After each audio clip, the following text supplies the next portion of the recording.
Aujourd'hui, en France, il y a plus de 7 millions de personnes sourdes ou malentendantes. Comme tout le monde, ces personnes auront besoin un jour d'être secourues.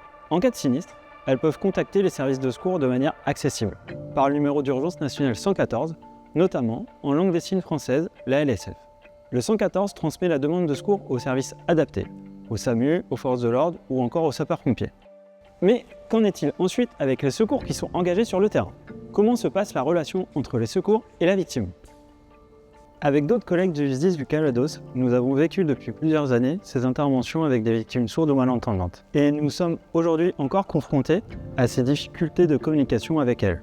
Nous avons fait le constat qu'il y avait pour elles des inégalités face à un problème potentiellement vital et que nous n'avions pas de formation ni d'outils pour y répondre. On a donc décidé dans un premier temps de se former à la langue des signes française à titre personnel. Puis on a entrepris de monter ce projet afin de trouver des solutions collectives et à plus grande échelle. C'est ainsi qu'est né le projet MC Assist.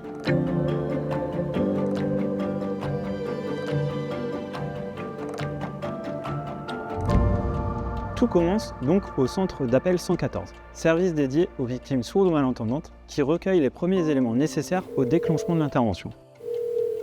Les pompiers, j'écoute. Il réagit le monsieur ou pas quand vous essayez de le stimuler?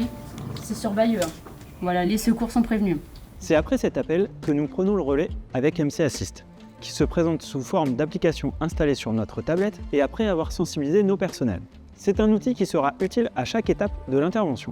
Il faut choisir un mode de communication avec la victime parmi les 3 disponibles, l'écrit, la langue des signes française ou les pictogrammes.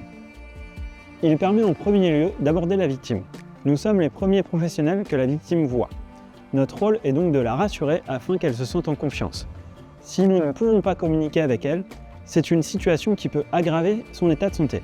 Chaque minute compte. L'application va ensuite permettre au service de secours de réaliser toutes les étapes du bilan de secouriste. Ok Émile, tu peux prendre le capteur de SAT s'il te plaît et le poser.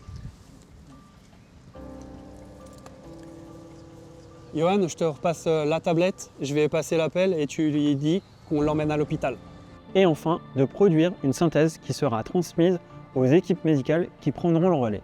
Alors je suis en présence d'une personne d'environ 25 ans avec une douleur thoracique évaluée à 8 sur 10.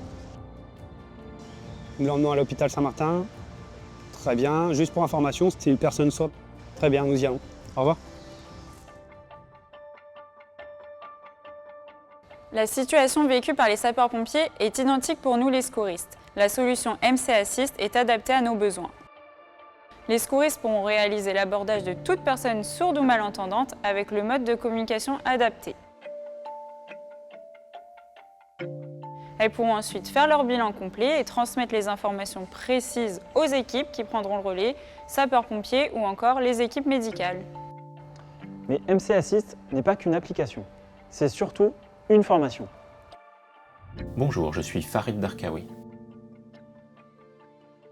Je suis sapeur-pompier volontaire sourd expert LSF dans le Calvados.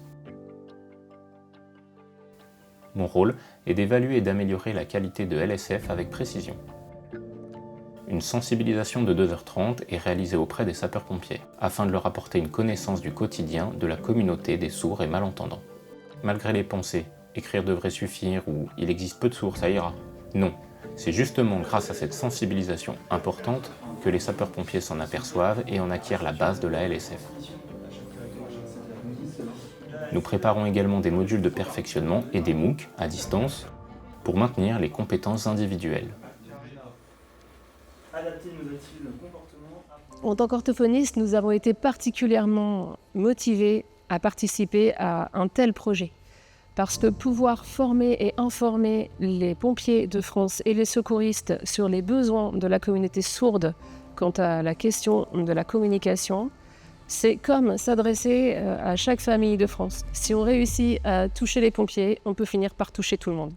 Aujourd'hui, nous avons la volonté de développer un réseau d'ambassadeurs au sein des services d'incendie et de secours, composé à minima d'un sapeur-pompier et d'un sapeur-pompier volontaire expert sourd, pour intégrer l'inclusion dans nos pratiques opérationnelles. Dans cette optique, la Direction générale de la sécurité civile et de la gestion de crise a mis en place une expérimentation nationale avec 18 services d'incendie et de secours et 6 associations agréées de sécurité civile au plan national et au plan départemental. Cette expérimentation, qui s'échelonnera entre 2024 et 2025, a pour but de permettre aux acteurs du secours et à la communauté sourde de participer à l'amélioration du dispositif. L'objectif est qu'en 2026, cette application et ce dispositif puissent être généralisés à l'ensemble des services d'incendie et de secours et plus largement auprès des autres services d'urgence.